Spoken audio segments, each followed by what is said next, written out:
Assalamualaikum warahmatullahi wabarakatuh. Perkenalkan, nama saya Nuri Cahyati, NIM 18060274. Saya dari kelas A3 PGSD 2018 IKIP Siliwangi. Di sini saya membuat suatu video untuk memenuhi tugas mata kuliah telaah kurikulum dan kapita selekta sekolah dasar kelas rendah. Dosen pengampunya yaitu Bu Dwita Sapira Wardani MPD. Nah, di sini saya akan membahas tentang pendekatan saintifik. Nah, yang pertama yaitu pengertian pembelajaran dengan pendekatan saintifik. Proses pembelajaran yang dirancang sedemikian rupa oleh guru agar peserta didik secara aktif mengonstruk konsep, hukum atau prinsip melalui tahapan-tahapan mengamati, merumuskan masalah, mengumpulkan data dengan berbagai teknik, menganalisis data dan mengomunikasikan konsep, hukum atau prinsip yang sudah ditentukan. Nah, dan yang selanjutnya yaitu tujuan pembelajaran dalam pendekatan saintifik. Yang pertama, untuk meningkatkan kemampuan intelek, khususnya kemampuan berpikir tinggi kepada siswa. Nah, yang kedua yaitu untuk membentuk kemampuan siswa dalam menyelesaikan suatu masalah secara sistematik. Nah, jadi di sini itu siswa akan mencari suatu penyelesaian dari masalah tersebut. Nah, yang ketiga yaitu terciptanya kondisi pembelajaran di mana siswa merasa bahwa belajar itu merupakan suatu kebutuhan.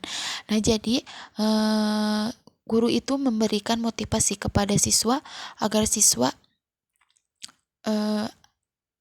mau belajar.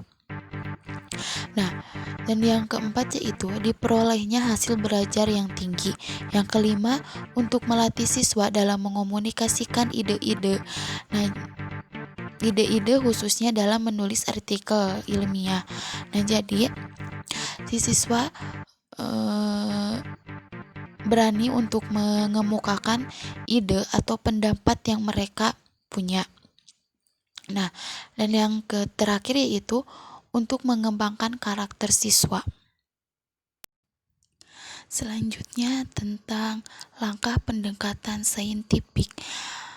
Nah, langkah pendekatan saintifik ini terbagi menjadi 5 pengalaman dalam belajar. Nah, yang pertama itu mengamati, dan yang kedua menanya, yang ketiga mengumpulkan informasi, yang keempat mengasosiasi, dan yang terakhir mengomunikasikan.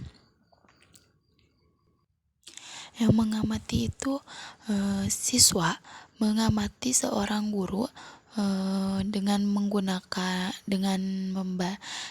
cara menyimak guru, melihat guru yang sedang meraktekkan sesuatu, terus mendengarkan guru, dan juga di sini tidak hanya terpaku kepada guru saja, tetapi kita bisa mengamati sesuatu yang ada di lingkungan sekitar.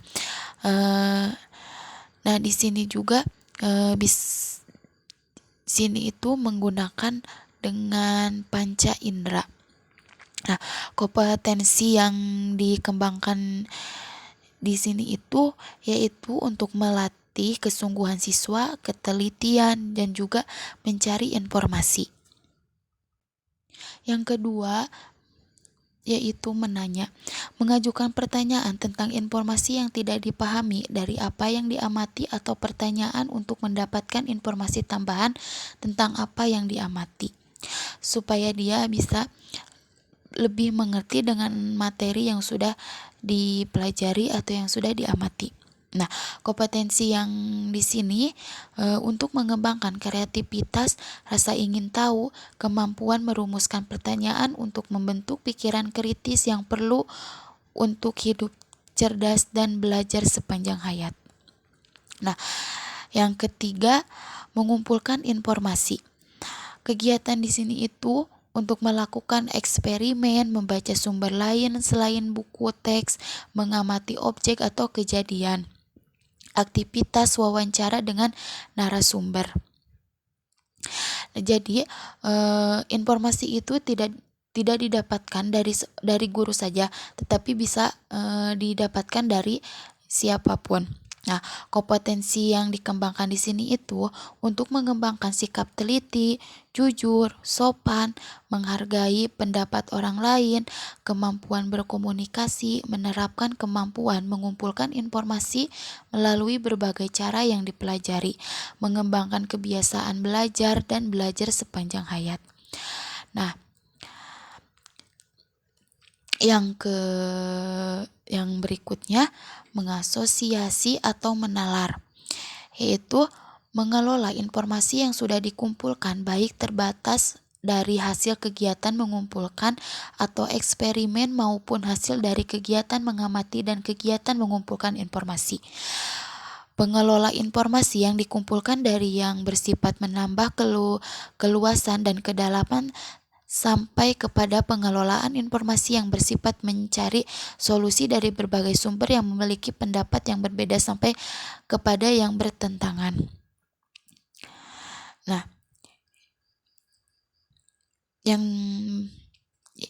Kompetensinya itu mengembangkan sikap jujur, teliti, disiplin, taat aturan, kerja keras, kemampuan menerapkan prosedur, dan kemampuan berpikir induktif serta deduktif dalam menyimpulkan. Nah, yang selanjutnya mengkomunikasikan.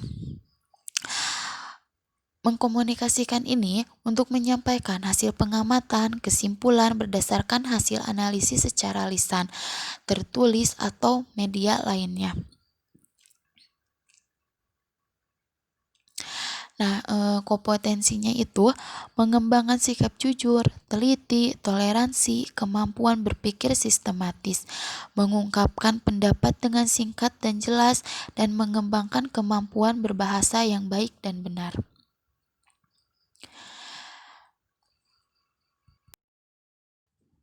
Yang berikutnya yaitu prinsip-prinsip pembelajaran dengan pendekatan. Pembelajaran berpusat pada siswa, pembelajaran membentuk student self concept. Dan yang ketiga, pembelajaran terhindar dari verbalisme. Yang keempat, pembelajaran memberikan kesempatan pada siswa untuk mengasimilasi dan mengakomodasi konsep, hukum, dan prinsip. Yang kelima, pembelajaran mendorong terjadinya peningkatan kemampuan berpikir tinggi. Nah, yang keenam, pembelajaran meningkatkan motivasi belajar siswa dan motivasi mengajar guru. Yang ketujuh, memberikan kesempatan kepada siswa untuk melatih kemampuan dan komunikasi. Yang kedelapan, adanya proses validasi terhadap konsep, hukum, dan prinsip yang dikonstruksi siswa dalam struktur kognitif. Sekian yang dapat saya sampaikan. Semoga bermanfaat dan mohon maaf bila banyak kesalahan. Terima kasih. Wassalamualaikum warahmatullahi wabarakatuh.